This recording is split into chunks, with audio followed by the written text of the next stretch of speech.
I've got a really great tip for you if you like it. There is a grandson who filmed his grandmother who's since passed.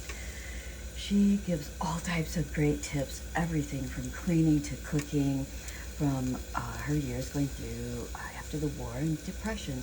And one is bringing your pan and whatever you're cooking to temperature, shutting it off, which I do.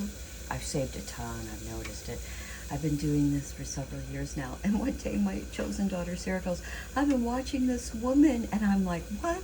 Me too. And we're like laughing. We show each other our phones or our history or whatever. And we remind each other these last several years about that lady's tips. One of the biggest ones is of course I already knew, leaving a lid on your pan always. Unless it's something that requires you not to leave the lid on. Like if you're cooking jellies or certain things that don't, or fudges, or you don't want steam back in. But when you're cooking basic veg and meats or fish like I'm doing today, bring it to temperature, turn off your burner, leave it on the burner.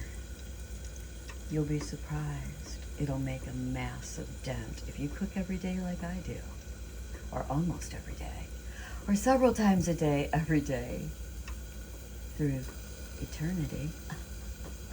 Oh, anyway, obviously it's a big deal to me because I went on and on. Try it. She does it with noodles too. She also said that they were known to put their noodles in their coffee pot. So just to try it, I ran a half a pot of hot water, turned it off, dumped a half of my bag of frozen spinach made tortellinis in, came back about 15-20 minutes later. I was like, oh my Lord! For a couple minutes or less of running hot water in my coffee pot, done.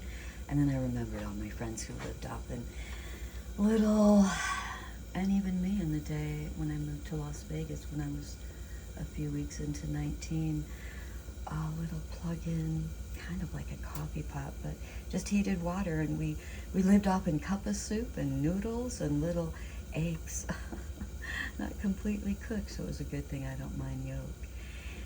Back to the basic tip here, as I've rambled on almost 3 minutes. Just to try, and if you want to check your temperature, stick a thermometer in it afterwards. This has been off over 3 minutes now, and it's still going.